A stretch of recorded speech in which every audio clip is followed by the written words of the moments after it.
네, 12장 두 번째 파트 나가보도록 할게요. 챕터 12.5절입니다. 그래서 이제 12.5절에서 우리가 다루게 되는 것은 스핀이라고 하는 거죠. 스핀 가군동량. 스핀이라고 하는 거는 우리가 사실 일반화학 시간에서부터 많이 들어본 개념이고 여러분들이 잘 알고 있죠. 잘 알고 있는데 우리가 이 스핀이라고 하는 개념이 어디에서 나왔는 건지 뭐 그런 것들을 조금 더 자세하게 살펴보도록 하겠습니다. 그래서 우리가 앞에서 여러분들 강의를 다 들으셨을 거라고 생각하고 수소 원자에 대해서 슈레딩거 방정식을 풀면은 우리가 양자수가 3개가 나왔죠. 우리가 직접 그 푸는 과정을 다 따라가 봤죠. 따라가 보니까 방사 방향 거리에 따라서 양자수가 NL 2개가 나오고, 그리고 그 각도 방향에 대해서 구면 조화 함수가 나오고, 거기서 양자수가 2개 LM 이렇게 나오죠. 그 3개의 양자수가 나타나게 됩니다. 그래서 뭐 사람들이 처음에 생각했을 때는 그러면은 아주 작은 입자를 묘사할 때는 이 3개의 양자수가 있으면은 충분하다 이렇게 생각을 했는데, 우리가 이제 그러면은 양자역학이라고 하는 이론이 만들어졌으니까 여기저기다 막 써먹어 볼 거 아니에요. 그래가지고 실험을 하던 중에 이 소듐 원자의 선 스펙트럼, 방출 스펙트럼을 찍어봤는데, 찍어보니까 어떤 결과가 얻어졌냐 하면은 더블렛이 얻어졌어요. 더블렛, 이 유기화학 시간에 NMR 아직 안 배웠나요? 그 유기화학 시간에도 뭐 더블렛이라는 말이 나올 텐데, 피크 스펙트럼 상의 피크가 이렇게 짝지어져서 2개로 나타나 있으면은 우리가 그거를 더블렛이라고 부릅니다. 뭐 혼자 있으면은 싱글렛, 더블렛, 뭐 트리플렛 이런 식으로 올라가는데, 아무튼 이렇게 2개의 피크 쌍이 얻어졌고, 그 피크의 위치가 589.59 나노미터, 그 다음에 588.99 나노미터 이렇게 돼 있었다라는 거예요. 그럼 뭐 2개가 나올 수도 있지, 2개가 뭐가 대단한 거냐, 뭐가 그렇게 놀라운 거냐 이렇게 생각할 수 있는데, 우리가 소듐 원자에 대해서 슈레딩거 방정식을 풀어보면은 그 결과로 590 나노미터에 하나의 피크가 뜬다라고 예측이 되는 거예요. 그냥 뭔가 이거는 그러면은 우리 이론이 뭐 놓치고 있는 뭔가가 있다는 거죠. 그래서 그게 무엇일까 사람들이 많이 고민을 했었고, 그래서 1925년에 울렌벡 그리고 고슈밋, 1925년인데 1925년에 이 사람들이 어떤 뭐 가정을 한 거죠. 그래서 이 사람들이 생각을 한 거는 어떤 전하를 가지고 있는 입자가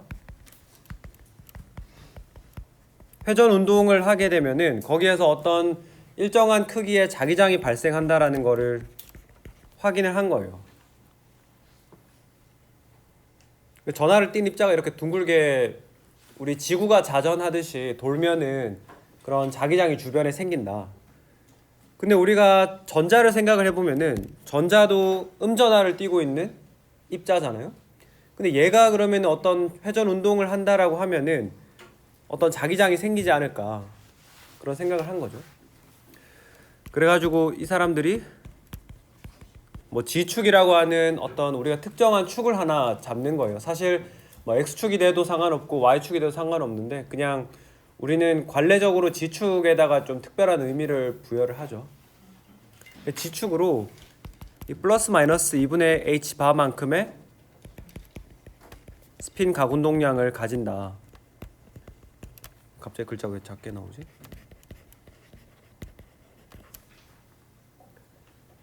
그래서 그런 어떤 플러스 방향으로 돌고 있는 녀석이 있고 마이너스 방향으로 돌고 있는 녀석이 있다. 이거를 확인을 한 거죠. 제안을 한 거죠, 그냥. 가질 것이라고. 그러면 사람들이 봤을 때 그러면은 전자가 G축 방향으로 가질 수 있는 스핀 가군동량이 플러스 2분의 H바 또는 마이너스 2분의 H바로 돼 있으니까 이것도 역시 스핀 가군동량도 역시 양자화 되어 있다라고 이야기할 수 있죠. 임의의 값을 가지는 게 아니라 특정한 값만 가질 수 있으니까. 그래가지고 나중에 이제 사실 이때는 그 스핀이라는 말 자체는 쓰이지 않았어요. 그냥 가군동량 이렇게 지축 방향의 가군동량 이렇게 했는데 나중에 이제 그 볼프강 파울리가 그거가 이제 우리가 양자역학의 개념을 고전역학과 비교해 봤을 때 마치 지구가 이렇게 자전하듯이 그 스핀 빙글빙글 도는 것 같다 유사하다 이렇게 해가지고 파울리가 이거를 스핀 가군동량이라고 이름을 붙였는데, 그래가지고 여기에서 봤을 때 그러면은 저 위에서 말한 세 개의 양자수에 더불어서 네 번째 양자수가 필요하다 이렇게 이야기를 한 거죠. 네 번째 양자수가 바로 M 서브 S가 되겠습니다. 얘도 역시 자기장과 관련되어 있기 때문에 우리가 M이라고 하는 양자수를 사용을 하고, 근데 그렇게 했을 때는 여기 앞에 나오는 여기 M 서브 L과 헷갈리죠. 그 오비탈 가군동량이랑 얘가 오비탈 가군동량인데 이거랑 헷갈리잖아요. 그래서 M 서브 S 스핀 가군동량이라고 이렇게 써줍니다. 그래서 이거가 뭐 플러스 2분의 1이거나 마이너스 2분의 1이거나 이렇게 두 개의 특정한 값만 가질 수 있다라는 거죠. 그래서 우리가 그럼 알고 있는 4개 양자수를 써보면은 NL, ML, M 서브 S 뭐 이렇게 쓰셔도 상관없고 NL, MS 뭐 이렇게 쓰셔도 상관없어요. 그냥 둘 다 관례적으로 많이 쓰이기 때문에 그냥 내가 좀 더 편한 쪽으로 쓰시면 되겠습니다. 그래서 뭐 답안지를 작성하실 때에도 왼쪽 표기법, 오른쪽 표기법 둘 다 상관없다. 그렇게 되고, 그러면은 이 스핀이라고 하는 것이 어디에서 왔느냐? 그러니까 뭐 현상적으로 우리가 관찰을 해서 이렇게 스핀의 전자가 스핀이라고 하는 가군동량을 가지고 있는 거는 알겠는데, 그럼 얘가 어디에서 왔느냐? 우리가 지금 앞에서 세 개의 여기 나오는 여기 세 개의 양자수들도 슈레딩거 방정식을 푸니까 어떤 경계 조건에 의해서 자연스럽게 도입이 되었잖아요. 근데 지금 스핀이라고 하는 거는 약간 억지로 그냥 우리가 자연 현상을 보고 자연 현상이 이런 게 있으니까 스핀 양자수를 도입을 하자 요렇게 한 거잖아요. 근데 이제 이 시대를 살았던 그 굉장히 똑똑한 사람들은 이게 마음에 들지 않았던 거죠. 이게 뭐 그냥 그 약간 자기들의 이론이 누더기가 된다고 생각한 거예요. 그냥 내가 잘 만든 이론이 있는데 어떤 실험을 설명하기 위해서 이것 갖다 붙이고 저거 실험 설명하기 위해서 갖다 붙이고 이게 굉장히 마음에 안 들었던 거죠. 근데 그거를 이제 결정적으로 해결을 한 사람이 폴 디락이라고 하는 사람인데요. 아마 1930년 뭐 그 언저리였을 거예요. 그때 이제 그러면 우리가 지금 슈레딩거 방정식이라고 하는 거를 풀고 있을 때 풀고 있는데, 근데 슈레딩거 방정식이 사실은 하나 놓치고 있는 부분이 있는데, 그게 뭐냐 하면은 바로 전자가 굉장히 빨리 회전하면은 우리가 어떤 효과를 고려해야 될까요? 어떤 입자가 빛의 속도에 가깝게 운동한다. 그럼 뭐 해야 되죠?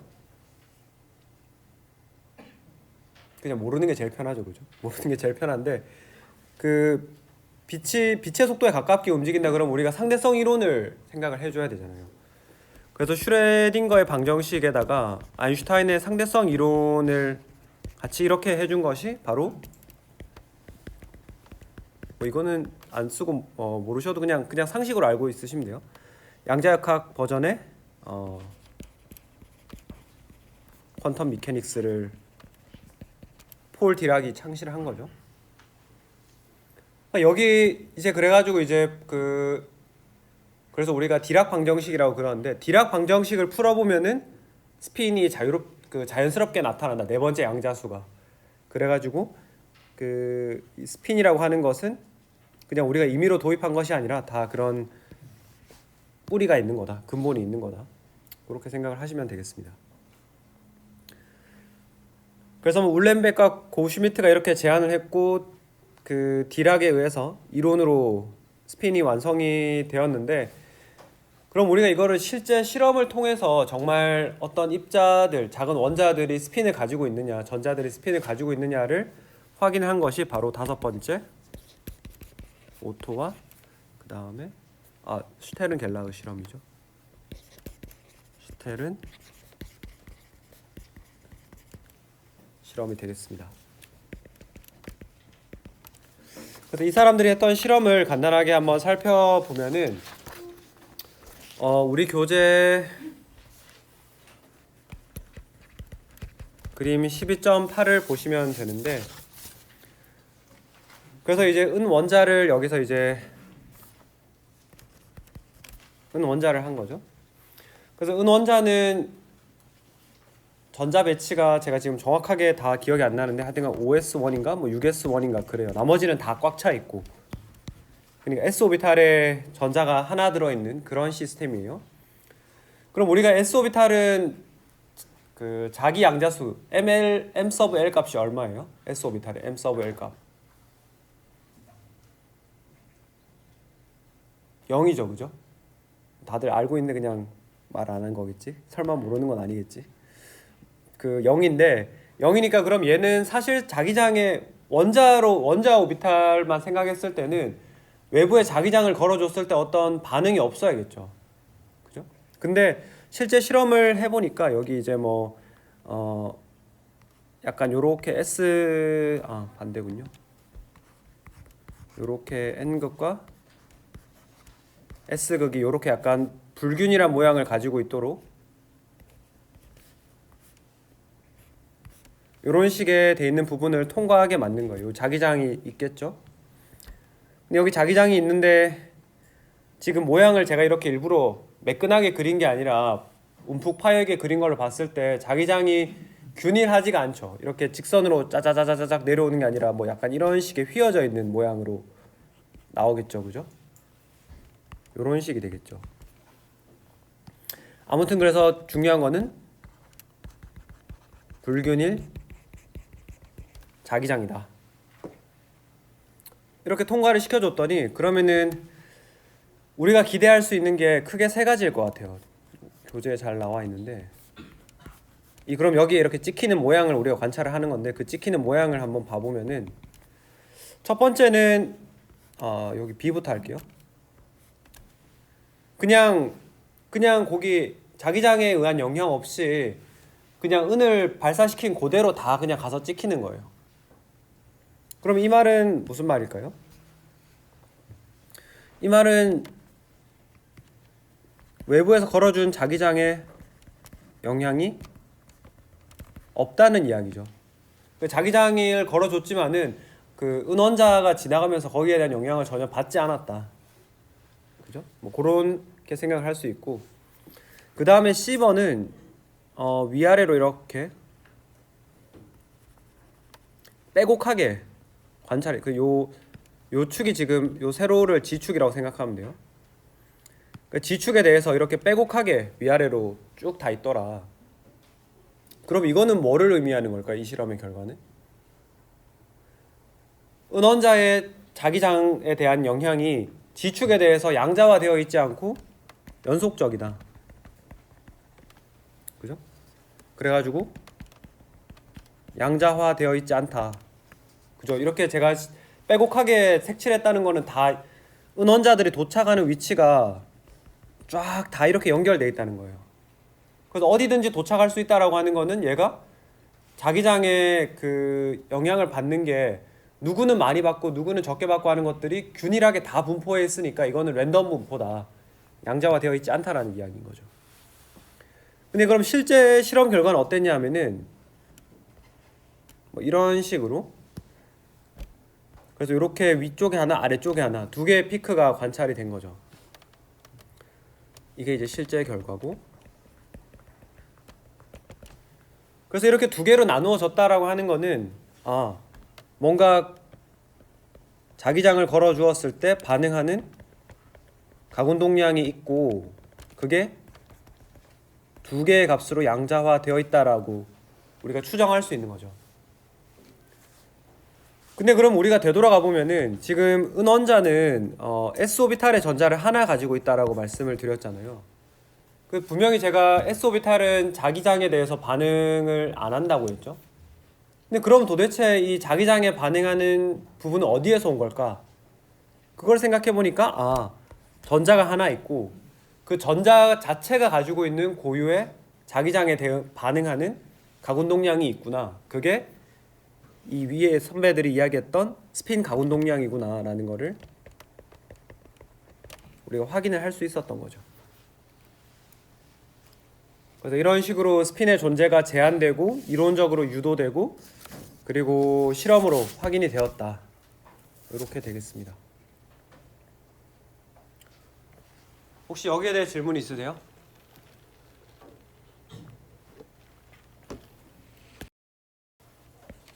해석적 해를 구하는 것이 불가능해집니다. 그러니까 뭔가 전자가 원자 번호가 하나 증가했을 뿐인데 문제에 대한 우리의 접근법이 완전히 달라지게 되는 거예요. 그래가지고 우리가 다전자 원자를 이해하기 위한 출발점으로 헬륨을 삼을 겁니다. 그래가지고 그럼 우리가 언제든지 하는 게 있죠. 어떤 시스템을 우리가 양자역학적으로 이해를 하고 싶으면 그 출발점이 항상 슈레딩거 방정식을 쓰는 것에서 시작을 하게 됩니다. 그러면 슈레딩거 방정식은 H-는 E-, 이렇게 될 거고 이 해밀토니안이라고 하는 것이 결국에는 키네틱 에너지 오퍼레이터와 포텐셜 에너지 오퍼레이터로 되어 있으니까 이렇게 분리해서 쓸 수가 있겠죠. 그럼 키네틱 에너지부터 한번 생각을 해보면은 그럼 지금 여기 시스템에서 3바디라고 했으니까 각각의 입자들이 움직일 수 있겠죠. 그래서 우리가 첫 번째 전자에 대한 운동 에너지를 이렇게 쓸 수 있을 거고요. 두 번째 전자에 대한 운동 에너지를 이렇게 쓸 수 있을 겁니다.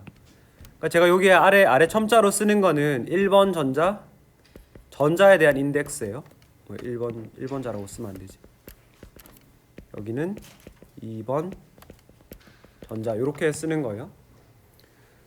그 다음에 생각을 해보면 우리가 원자 핵에 대한 운동 에너지도 써줘야 되죠. 원자 핵에 대한 운동 에너지도 써야 되는데 근데 우리는 원자 핵이라고 하는 것의 질량은 전자에 비해 얼마나 큰가요? 일반화학 시간에 배웠는데 한 1800배 크죠? 그러니까 우리가 이거는 원자 핵은 전자에 비해서 상대적으로 고정이 되어 있다라고 생각할 수 있기 때문에 우리가 원자 핵의 운동 에너지는 무시해도 좋습니다. 그게 원자 핵의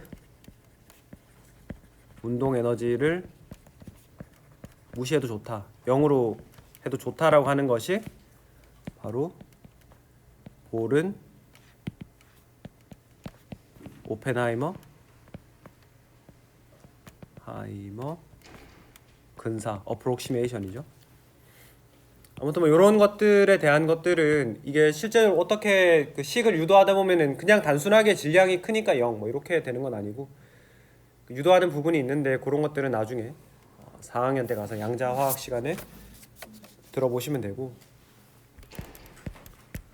그 다음에 포텐셜 에너지를 한번 생각을 해볼게요. 포텐셜 에너지를 생각을 해보면은 지금 이렇게 원자 핵과 전자 사이에 쿨롬 인력이 작용하죠. 쿨롬 인력이 작용해서 4파이 입실론 제로 분의 1에 요거를 1번 전자 요거를 2번 전자라고 해볼게요. 그래서 1번 전자와 원자 핵 사이 거리를 R1, 2번 전자와 원자 핵 사이 거리를 R2라고 해볼게요. 그럼 쿨롬 상호작용식에 따르면은 거리 분의 R1 분의 전하량을 곱해주면 되는데 원자 핵의 전하량은 플러스 GE가 되겠죠. 전자의 전하량은 마이너스 E가 될 겁니다. 그죠? 그 E라고 하는 것이 전자의 단위 전하량을 나타내고 있으니까 전자는 음전하를 띠고 있으니까 마이너스 E가 되고 양성자의 경우에는 플러스 2를 띄는데 얘가 몇 개가 있느냐, 양성자가 몇 개 있느냐에 따라서 플러스 G2가 되겠죠. 그래서 이렇게 해서 계산을 하면은 G2 곱하기 마이너스 2 이렇게 되겠죠. 그래서 아무튼 플러스와 마이너스 사이의 상호작용은 에너지가 더 안정화되는 마이너스의 값을 가지게 되는 거예요. 그래서 마이너스 4파이 입실론 제로 R1분의 G2 스퀘어. 요거가 이제 첫 번째 전자에 대한 거고, 그럼 두 번째 전자에 대한 것도 우리가 똑같이 쓸 수 있겠죠. 마이너스 4파이 입실론 제로 R2분의 G2 스퀘어. 1번 전자, 2번 전자라고 하지만 사실은 그 피지컬 인터랙션 하는 방법은 완전히 똑같죠. 이거 두 개가. 그 다음에 마지막으로 우리가 고려해 줘야 되는 것이 바로 이 전자들 사이에는 전하가 같기 때문에 반발력이 작용하겠죠. 서로 밀어내는 힘이 작용해서. 세 번째는 4파이 입실론 제로, 이번에는 R12분의 1. 두 전자 사이의 거리는 R12라고 지칭할 거예요. 그래서 마이너스 2 곱하기 마이너스 2니까 2 스퀘어 이렇게 되겠죠. 그래가지고 여기 적은 것들을 다 여기에다가 슈레딩거 방정식에 집어넣으면은 한 번만 써볼게요. 마이너스 2m2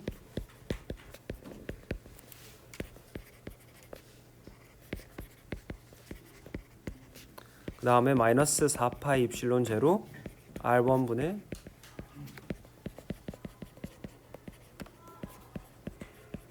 플러스 4파이 입실론 제로, 이게 푸사이는 이 푸사이 이렇게 되는 거예요.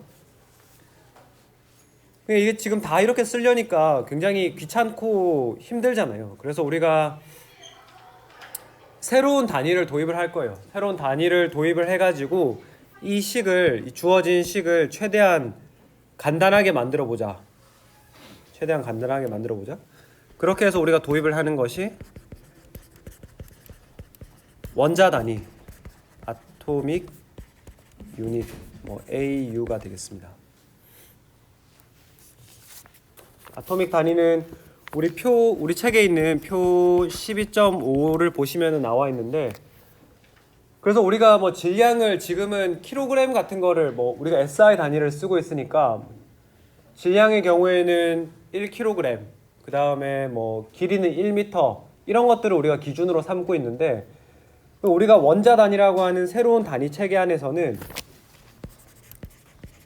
질량을 뭐를 1로 삼을 거냐, 뭐를 기준으로 삼을 거냐 하면은 바로 전자의 질량. 그래서 SI 단위로는 9.1094 곱하기 10의 34kg을 우리가 이거를 질량 1로 생각하자는 거예요. 워낙 원자 세계의 작은 단위를, 그런 작은 세계를 묘사할 때 이런 작은 단위들이 많이 나타나니까, 그래서 차지 같은 경우에는 전자의 전하량 2를 해서 1.602 곱하기 10의 19승 쿨롱. 그 다음에 디스턴스, 거리의 경우에는 A0라고 하는 보어 반지름. 우리 지난 시간에 보어 반지름에 대한 이야기를 여러 번 했었어요. 보어 반지름은 5.2918 곱하기 10의 11승 미터. 이런 식의 이제 각각의 물리량에 대해서 우리가 새로운 단위를 도입을 하는 거예요.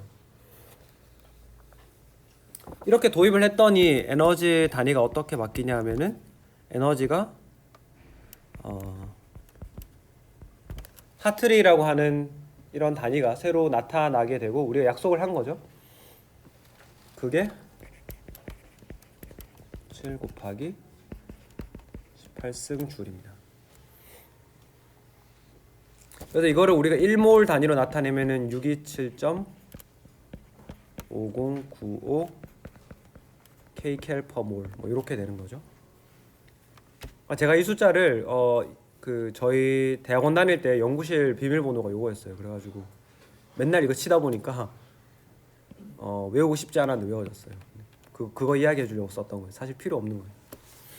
아무튼 그런 거고, 그런 식으로 해서 우리가 원자 단위를 도입하면은 이 위에 있는 슈레딩거 방정식이 굉장히 간단해진다.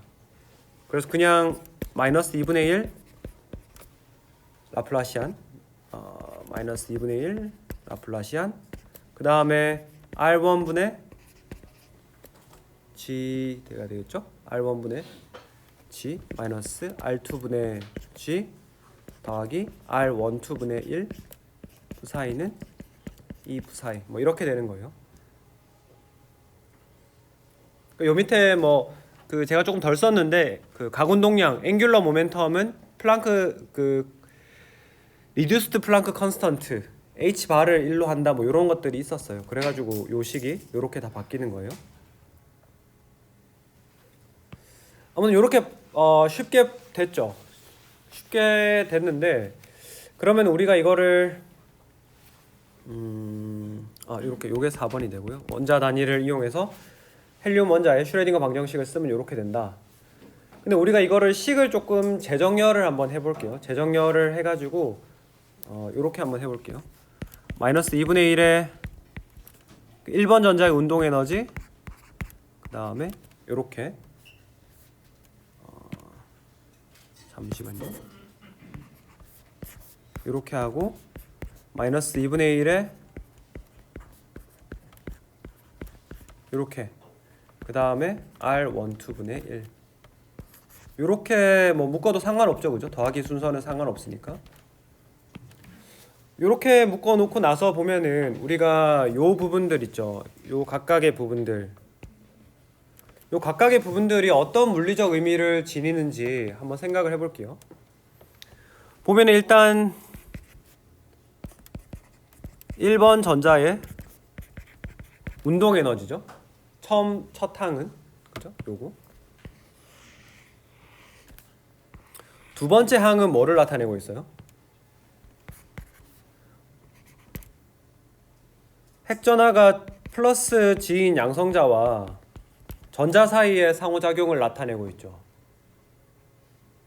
이거는 쉽게 생각하면은 플러스 G라고 하는 양성자가 여기 박혀 있고 1번 전자가 있는 요 상호작용을 나타내고 요거를 나타내는 해밀토니안인 거예요. 요 시스템에 대한 해밀토니안. 그죠? 그럼 두 번째 텀을 한번 봐볼게요. 여기 가운데 있는 거. 이거는 지금 2번 전자에 대한 운동 에너지가 되고, 두 번째 텀은 역시 G라고 하는 양성자와 전자 사이의 상호작용이죠.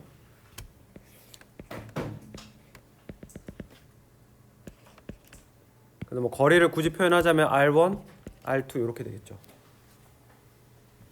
이렇게 되는 거예요. 우리가 한번 생각을 해봅시다. 우리가 지난 시간에 여러분들이 영상을 유심히 보셨다면은 우리가 이 시스템은 정확하게 풀 수가 있죠.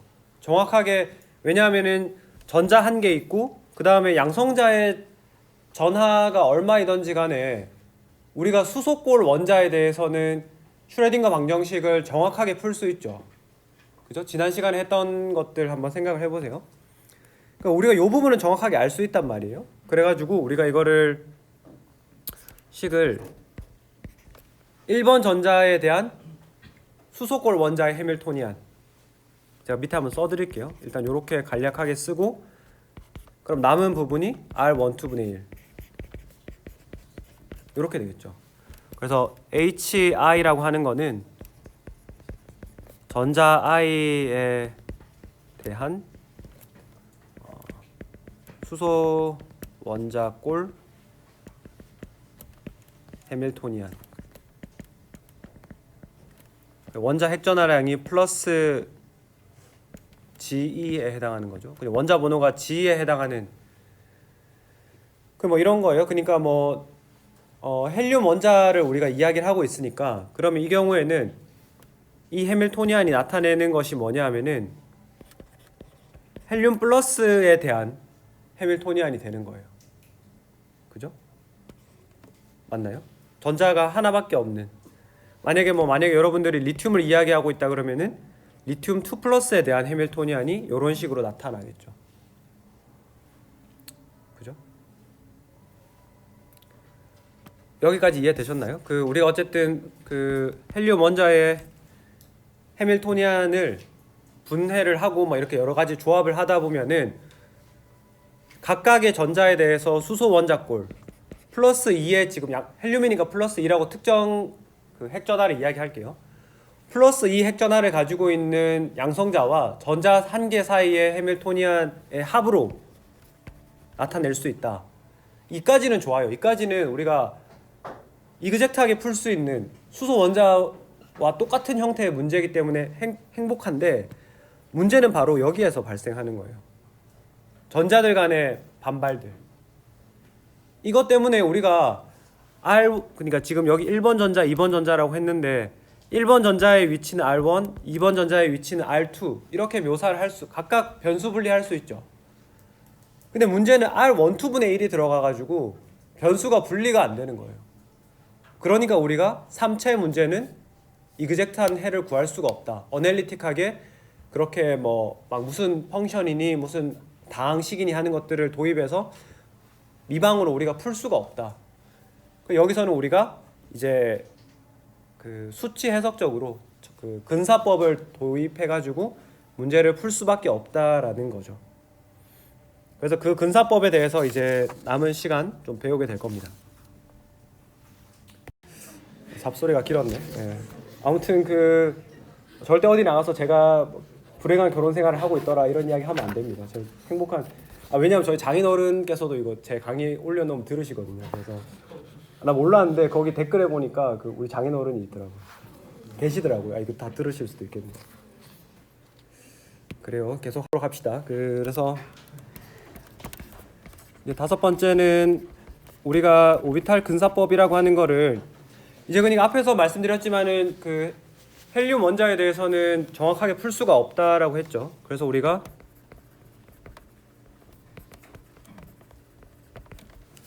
오비탈 근사법이라고 알려져 있는 하트리 프로덕트를 도입할 거예요.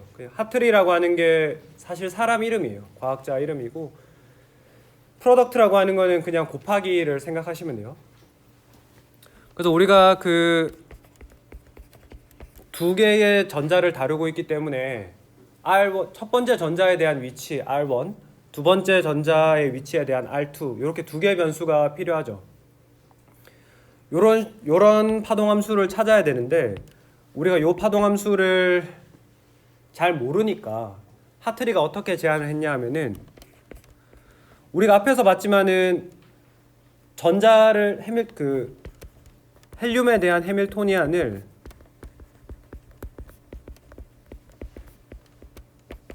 요렇게 뗄 수 있다고 보여드렸죠. 그래가지고 하트리는 어떻게 생각했냐 하면은 요 첫 번째 전자가 수소골 원자 해밀토니안이니까 그 수소골 원자의 파동함수 혹은 수소골 원자 해밀토니안의 아이겐 펑션을 P1이라고 하고 이렇게 하는 거예요. 그 다음에 두 번째 해밀토니안의 아이겐 펑션이 P2 이렇게 되는데, 제가 노트에는 타우라고 썼는데 사실 뭐라고 써도 상관없어요. 이렇게 했는데 그냥 단순하게 이렇게 곱하기로 나타내 보자라는 거죠. 여기서 곱하기를 한다라는 것의 의미는 R1의 위치, 그리고 첫 번째 전자의 위치와 두 번째 전자의 위치가 그냥 독립적이다라는 이야기예요. 무슨 말이냐면은 여러분들 혹시 포커 같은 거 해보셨나요? 카드 게임 해보시면은 숫자가 총 우리가 52장의 카드가 있는데 숫자가 1에서부터 10까지 있고 J, Q, K, A 총 13개의 숫자가 있고, 모양은 뭐 있죠? 하트, 다이아, 그 다음에 스페이드, 하나 생각이 안 나네. 클로버. 좀 다녔나 보네. 이렇게 4개가 있죠. 이렇게 4개가 있어요. 그러면 우리가 하트 3을 뽑을 확률 어떻게 계산해요? 숫자 중에 3이 나올 확률 13분의 1 곱하기 모양 그 4개 중에 1개 이렇게 해서 52분의 1이 되죠. 그래서 이거는 숫자와 모양이 완전히 독립적으로 서로 연관이 하나도 없기 때문에 우리가 이렇게 얻을 수 있죠. 근데 뭐 이런 경우를 생각해 볼까요? 여러분이 두 개의 따뜻한 감자가 있고 두 개의 차가운 사과가 있다고 해볼게요. 그러면 여러분들이 두 개의 속성이죠. 지금 따뜻하냐 차갑냐, 감자냐 사과냐, 그죠? 그래서 콜드 핫, 그 다음에 포테이토 애플 이렇게 있는데, 그러면 내가 따뜻한 감자를 집을 확률이 얼마예요? 4개 입자 중에 따뜻한 감자를 집을 확률 2분의 1이죠, 그죠? 왜냐하면은 이거 4분의 1이 아니에요. 이 둘 중에 콜드냐 핫이냐 2분의 1, 포테이토냐 애플이냐 2분의 1 해서 4분의 1이 아니에요. 왜냐하면은 따뜻하다라고 하는 건 오로지 감자의 속성이고 차갑다고 하는 건 오로지 사과의 속성이죠. 그러니까 두 개가 굉장히 독립적이지 않은 거예요. 독립적이지 않기 때문에 확률이 이렇게 곱으로 나타나지 않고 다른 식으로 나타난다는 거죠. 그래서 어떤 확률이, 내가 어떤 액션을 취할 수 있는 확률이 각각 구성 성분의 곱으로 나타난다라고 하면은 우리는 그 사건을 독립적이라고 이야기할 수 있습니다. 그래서 여기서도 마찬가지로 R1, R2의 위치가 독립적으로 서로 우리가 이렇게 곱하기로 나타냈다라는 거는 얘네들의 위치가 독립적이다. 그래서 뭐 어떤 이야기냐 하면은 그림으로 그리자면은 R1이 움직일 수 있는 궤도가 뭐 이렇게 있다라고 가정해 볼게요.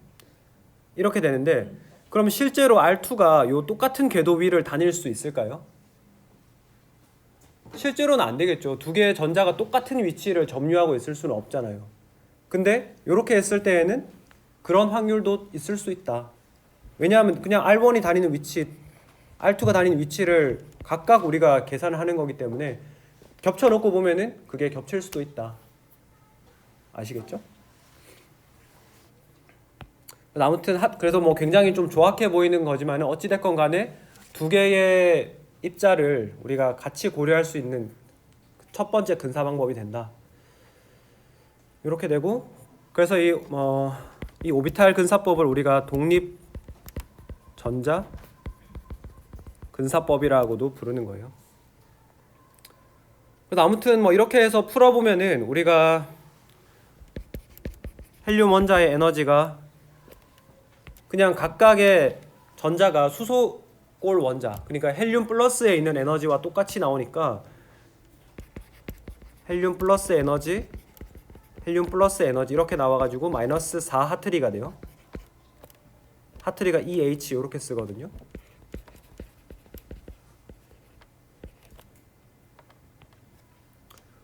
이렇게 되는데, 근데 그러면 이게 실제 값에서 얼마나 빗나가 있느냐? 실험을 통해서 근사한 값, 찾은 값이 이렇게 돼가지고 대략 한 38% 정도 오차가 있다.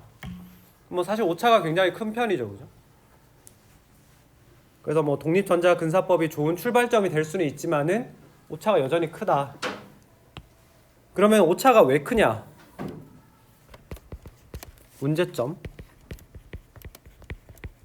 문제점이 크게 두 가지가 있을 것 같은데, 지금 첫 번째는 우리가 독립전자를 가정을 했기 때문에 전자들이 1번 전자가 이 위치를 지나갈 때 2번 전자도 이 위치로 지나갈 수 있죠. 그러니까 같은 공간을 점유할 수 있다는 게 사실은 말이 안 되죠. 그래서 전자와 전자 간의 반발을 무시했다. 그 다음에 두 번째는 우리 다음 절에서 다루게 될 내용인데, 파울리 베타 원리가 고려되어 있지 않다. 파울리 베타 원리는 여러분들이 아마 일반화학에서 배우실 때에는 그냥 한 오비탈에 전자가 2개까지밖에 못 들어간다. 그렇게 파울리 베타 원리의 결과로 얻어지는 하나의 정리를 알고 있는 거고, 실제 파울리 원리는 조금 더 근원적인 거예요. 아무튼 그 파동함수가 파울리의 베타 원리를 지금 하트리 프로덕트 이런 식으로 이렇게 그냥 단순하게 곱으로 나타냈을 때에 그거를 고려하지 못하고 있다. 이 두 개 문제점이 있다라는 거예요. 네, 그래서 12.7절로 가서 요거를 한번 보충을 해봅시다.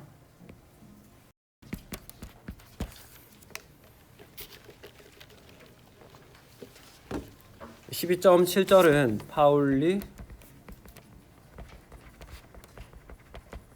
베타 원리. 아마 여러분들이 잘 알고 있는 파울리 베타 원리의 형태는, 똑같은 제목을 제가 왜 노트에 두 번 써놨을까요? 베타 원리의 그 원리 이야기는 하나의 원자에 하나의 오비탈에는 최대 2개의 전자까지만 들어갈 수 있다라고 우리가 배웠었죠. 그리고 뭐 또 다른 표현으로는 하나의 원자에 속한 2개의 전자는 4개의 양자수, 이게 전부 같을 수 없다.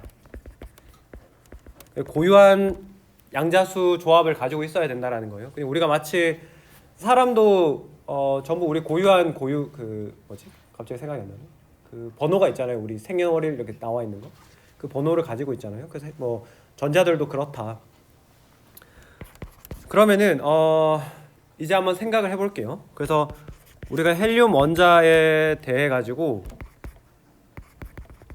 가능한 전자 상태, 그러니까 헬륨 원자가 전자를 2개를 가지고 있으니까 우리가 그걸 한번 생각을 해보도록 합시다. 그래서 우리가 스핀 양자수가 플러스 2분의 1인 거를 앞으로 알파 전자라고 이야기를 할 거고, 스핀 양자수가 마이너스 2분의 1인 거를 베타 전자라고 이야기할 거예요. 그래서 뭐 아마 여러분들이 일반화학 시간에 하셨을 때 업스핀, 다운스핀에 해당하는 게 알파, 베타 이렇게 생각하시면 되겠습니다. 그러면은 여러분들이 한번 수소 원자에 대해서 한번 생각을 해보면은, 수소 원자가 일단은 공간적으로는 1s 오비탈을 점유하게 되겠죠.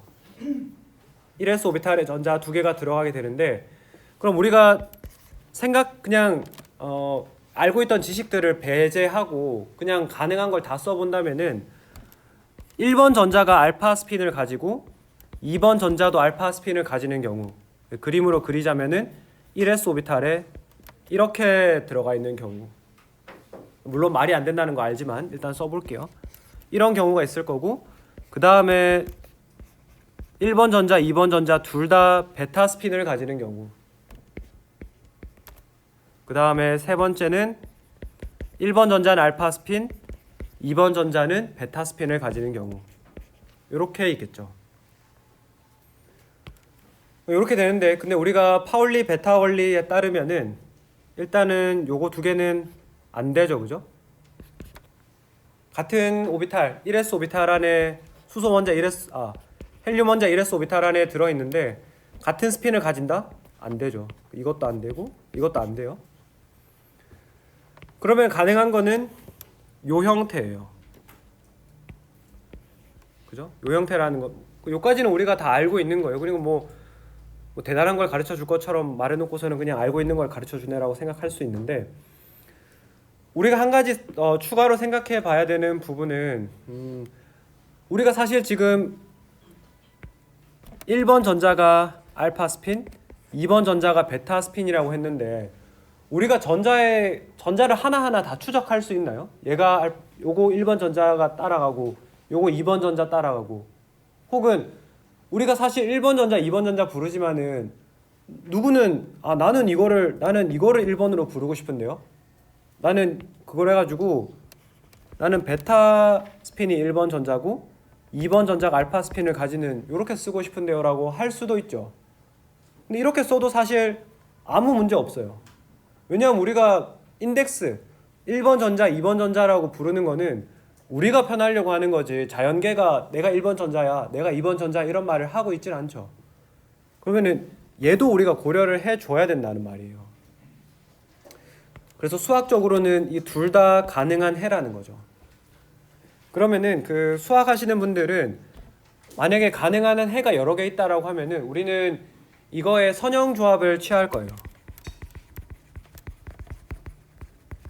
선형조합을 취한다라는 게 결국 어떤 상수를 곱해준 다음에 더하기 빼기를 하는 그런 과정을 우리가 선형조합이라고 부르는데, 그래서 이 두 개는 지금 같은 상황을 묘사하고 있는 거기 때문에 상수는 중요하지 않아요. 그러니까 두 개의 가중치는 우리가 똑같다고 봐야 돼요. 그럼 더하기 빼기가 남았는데, 네 번째는 알파 1 베타 2 더하기 베타 1 알파 2. 다섯 번째는 알파 1 베타 2의 이번엔 빼기 조합. 이렇게 되는 거예요. 그래가지고 이렇게 두 개가 나오게 됩니다. 그래서 뭐 더하기를 취했냐 빼기를 취했냐 두 개의 차이고 결국에 생긴 모양은 똑같아요. 여기서 이제 등장하게 되는 것이 바로 파울리 베타 원리가 되겠습니다. 파울리의 그 베타 원리가 어디에서 왔는지를, 그 부분을 한번 살펴보면은, 우리가 전자의 파동 함수는 전자의 교환에 대해서 전자의 인덱스를 1, 2라고 부르던 거를 2, 1로 이렇게 서로 바꿔서 부르는 거예요. 전자를 교환하는 대칭에 대해서 우리가 반대칭성을 가지고 있다. 안티 시메트릭한 성질을 가지고 있다라는 거예요. 그냥 뭐 이거 무슨 말인가? 이거 뭐 한국말이지만 참 이해하기 쉽지 않다 그런 느낌이 들 텐데, 같이 한번 보면은 전자를 우리가 뭐 1, 2라고 부르고 있던 거를 2, 1로 서로 순서를 바꾸는 거예요. 순서를 바꾸면은 파동 함수가 1, 2라고 나왔던 거를 2, 1로 바꾸면은 얘네들 사이의 관계는 마이너스 부호를 달고 나온다라는 거예요. 반대칭이라고 하는 거의 의미가, 대칭은 부호가 유지되는 거, 반대칭은 부호가 뒤집어지는 거, 그렇게 생각을 하시면 되겠습니다. 그래가지고 우리가 그러면은 여기 네 번째, 다섯 번째 파동 함수에 대해서 1, 2번 위치를 한번 전자 인덱스를 한번 교환을 해볼게요. 교환을 하면은 알파 2, 1 베타 1 더하기 베타 2 알파 1, 그 다음에 밑에는 알파 2 베타 1 빼기 베타 2 알파 1, 이렇게 되겠죠. 그래서 지금 왼쪽에 있는 것과 왼쪽에 있는 것의 1, 2를 오른쪽으로 가져오면서 2, 1로 순서를 바꾼 거예요. 이렇게 바꾸고 나서 보니까 어떻게 돼요? 그 첫 번째 그 4번식을 봤을 때 첫 번째 표현과 두 번째 표현이 완전히 똑같죠. 그 더하기 순서 상관없으니까. 근데 두 번째는 어때요? 두 번째는 이 전체 텀에 마이너스를 해줘야지 앞에 식과 똑같죠. 그죠? 그래서 우리가 이 파동함수를 푸사이 1, 2라고 했을 때, 얘를 푸사이 2, 1이라고 했을 때 얘들이 지금 마이너스 달고 나오네요. 그래서 4번은 전자 교환에 대해서 얘는 대칭이 되고 이 밑에 파동함수식이 반대칭 형태가 되는 거예요.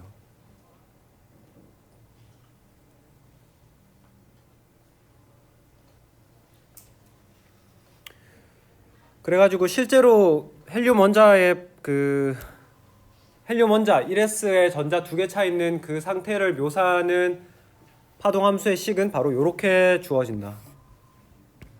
이렇게. 그래서 알파 1 베타 2 요것만 쓴 거는 사실은 틀린 거다. 요것만 썼을 때는 전자의 반대칭성을 설명할 수 없죠. 그죠? 만약에 여러분들이 누가 헬륨의 바닥 상태 전자 배치 파동 함수를 이렇게 쓴다 하면 이거를 만약에 우리가 바꿔주면 이렇게 되는데, 아무런 이거는 대칭도 아니고 반대칭도 아니죠. 그죠? 이렇게만 쓰면 안 된다라는 거예요. 이거는 전자의 대칭성을 완전히 무시한 이야기다. 이렇게 쓰면 안 된다 라는 것이고, 그래서 전자의 배치는 이렇게 써야 된다. 그렇게 되겠습니다. 그래서 그러면은 이 전자의 반대칭성이 파울리의 베타 원리와 어떤 관계가 있냐 하면은, 여러분이 만약에 1번 전자도 알파, 2번 전자도 알파 전자를 가지고 있다라고 하면은 여기에다가 이제 요거를 알파로 바꿀 거예요. 그럼 빼기 알파 1, 알파 2 요렇게 되죠. 아이고. 요렇게 되죠. 그죠? 요렇게 되니까 요건 어때요? 그냥 0이죠. 그죠? 이렇기 때문에 같은 오비탈에 전자 두 개가 똑같은 스핀을 가지고 있다 그러면은 그런 파동 함수는 존재할 수 없다. 확률이 0이다. 이렇게 나오는 거예요.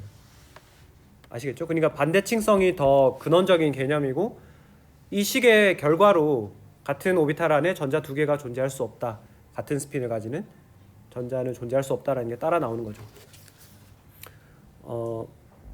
네, 중요하니까 잘 봐보시고 세 번째는 이제 우리가 슬레이터 행렬식이라고 하는 거를 봐볼 텐데 그럼 좋다. 그러면은 전자가 반대칭성을 가져야지 그런 기본적인 우리가 양자역학에서 말하는 기본 원리를 만족시키는구나라는 건 알았어요. 근데 문제는 그러면은 전자가 두 개일 때는 내가 어떻게 이렇게 쓸 수 있겠어? 근데 전자가 세 개가 되면은 벌써 텀이 6개로 늘어나고요. 전자가 4개가 되면은 텀이 24개가 돼요. 이런 거 있잖아요. 알파 1, 알파 2, 뭐 베타 1, 베타 2, 뭐 이런 알파 1, 알파 2, 뭐 알파 3, 베타 4, 뭐 이런 식을 조합을 해보면 24개가 나온단 말이에요. 전자 4개 있을 때 전자가 5개면은 120개를 써야 돼요. 6개면 720개. 그렇게 늘어나는데 그러면 이거 내가 어떻게 쓰냐? 쓰기 되게 그냥 복잡하죠. 그래가지고 그 당시에 아마 이 사람이 MIT 교수였던 것 같은데 그 존 슬레이터가 어떤 식으로 했냐 하면은 야 그 너희들 행렬식 아니야. 행렬식에다가 집어넣으니까 오비탈의 형태를 집어넣으니까 정말 기가 막히게 그 반대칭성을 잘 만족시키더라. 그 파동함수가 만족시켜야 되는 어떤 현상들 전자 위치를 바꿨을 때 마이너스 부호를 달고 나와야 된다. 그리고 뭐 만약에 어떤 전자가 같은 오비탈에 같은 스핀을 가지고 있는 걸로 들어가면 0이 나와야 된다. 이런 것들을 그 행렬식으로 딱 집어넣으니까 잘 나온다라는 거예요. 이런 거 되게 신기하지 않아요? 그 행렬 우리가 수학이랑 무슨 상관이 있을까 싶었는데 수학의 그 행렬식이 이건 뭐야? 수능 보면 항상 첫 번째 문제 이거 아니에요? 행렬? 그게 우리 인생에 이렇게 큰 영향을 미치고 있는 거죠. 나의 중간고사 때 나를 괴롭히게 되는 그렇게 되는 거예요. 그래가지고 여러분들 그 행렬식은 다 배웠죠? 안 배웠어요? 그래서 내가 아까 그 이야기했을 때 공감하지 못했구나. 그 1번 문제가 행렬이라고 했을 때 그랬구나. 그러면 행렬식은 간단하게만 이야기를 해볼게요. 우리가 2x2 행렬이 있다라고 했을 때 2 곱하기 2 행렬. 행렬은 혹시 배웠나요? 행렬 안 배웠어요? 야, 이거 고등학교 문제 있네. 이거 어떡하지? 그렇구나. 그러면은 이거 일단 최대한 해보도록 합시다. 행렬이라고 하는 거는 어떤 숫자를 우리가 행과 열에다가 이렇게 표처럼 만들어서 집어넣는 거예요. 그래서 우리가 행렬의 기호는 이렇게 대괄호로 표시를 하고 예를 들어서 뭐 이렇게 0, 1, 2 이렇게 숫자를 한 칸씩 채워 넣는 건데 요 가로를 우리가 행이라고 부르고 세로를 열이라고 부르죠. 그래서 요렇게 행, 요렇게 열이라고 불러요. 요게 행열이고 그리고 얘가 지금 그러면은 행 3개에 열이 3개 있으니까 우리가 얘를 3 곱하기 3 행열이다. 뭐 이런 식으로 이야기를 하는 거예요. 뭐 그렇게 되고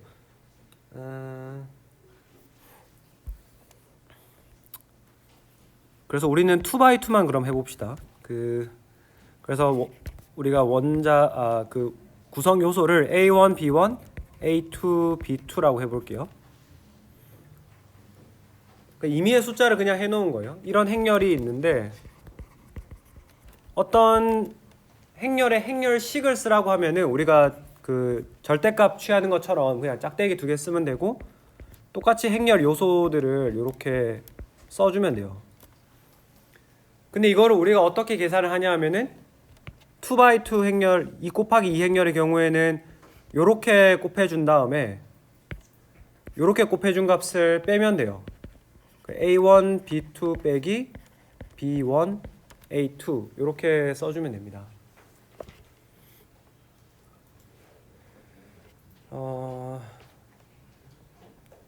그래서 행렬이 그러면 3x3, 4x4, 뭐 n/n으로 갔을 때 행렬식은 어떻게 나타나냐 하면은 굉장히 복잡하니까 이것도 제 유튜브에 있습니다. 제 유튜브에 그 모던 퀀텀 케미스트리라고 하는 조회수가 가장 낮은 그 대학원 수업이 있거든요. 거기 보시면은 그 n/n 행렬의 일반식을 어떻게 쓰는지 나와 있어요. 아무튼 나와 있으니까 그거 보시면 되고, 우린 2x2만 하겠다 이렇게 할 거고, 그래가지고 이거를 그럼 이 행렬 그 슬레이트 행렬식을 이용을 하면은 행렬식의 요 요소 부분에다가 우리가 파동함수, 그러니까 오비탈의 형태를 끼워 넣으면은 그게 바로 반대칭성을 만족시키는 파동함수식이 되더라. 그걸 이야기를 하려고 하는 거예요. 그러면은 전자가 n개 있을 때 일반식 해보면은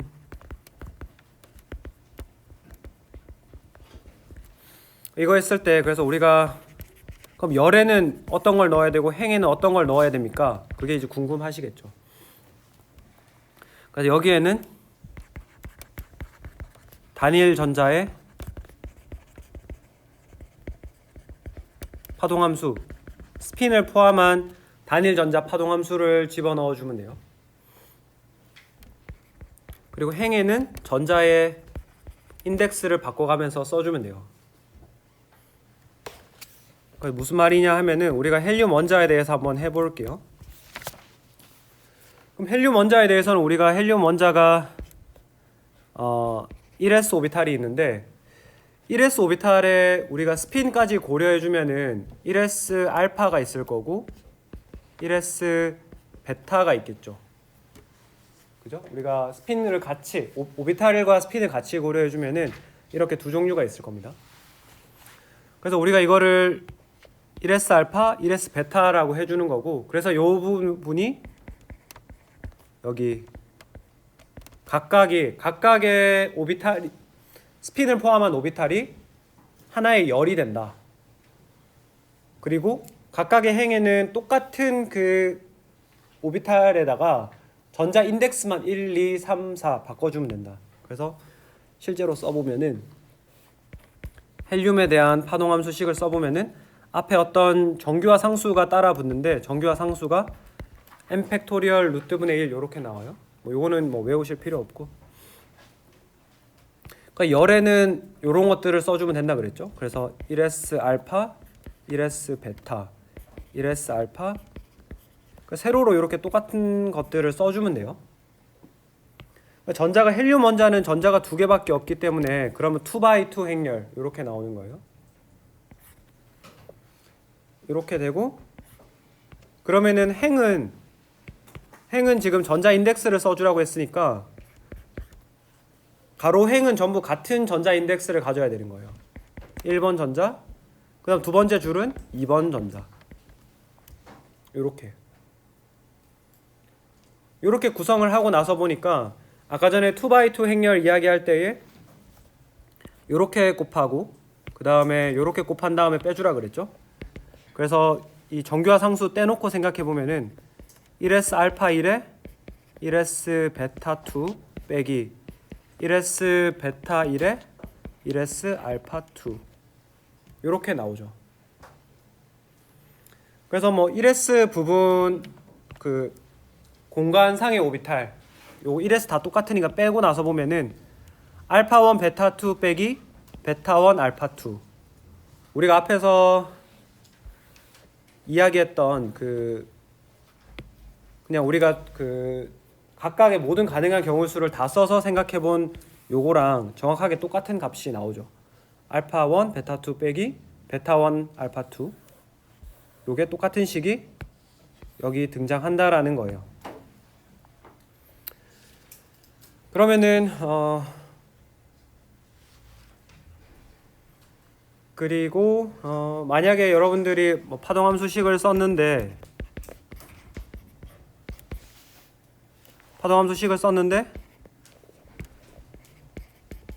만약에 지금 똑같은 걸 써버렸다. 예를 들어서 지금 1s 알파라는 오비탈, 똑같은 오비탈이죠. 똑같은 스핀을 가지고 똑같은 오비탈. 이거를 가지고 우리가 요렇게 곱하고 요렇게 곱해서 빼주면은 요거는 0이 나오죠. 그러니까 같은 오비탈에다가 전자를 집어넣었더니 같은 오비탈 두 개를 가져와 가지고 거기에다가 전자를 집어넣으면은 우리가 안 된다는 거 알고 있잖아요. 그래서 행렬식이 그거를 정확하게 반영을 하고 있다. 그리고 여러분들이 만약에 요 행렬식에서 1번 전자와 2번 전자의 위치를 서로 맞바꾸어 봅시다. 1s 알파 2, 1s 베타 2, 1s 알파 1, 1s 베타 1 이렇게 써보면은 이렇게 해서 여러분들이 식을 전개를 해보시면은 정확하게 마이너스가 붙어 나온다. 등식이 성립하려면은 마이너스가 붙어 나와야 된다. 그래서 우리가 파동함수가 만족시켜야 되는 반대칭성, 그리고 그냥 반대칭성에서 유래되는 하나의 오비탈에 같은 스핀을 가지는 전자가 존재할 수 없다. 그런 것들, 많은 그 성질들이 이 행렬식을 씀으로써 우리가 문제가 굉장히 간단해진다라는 거예요.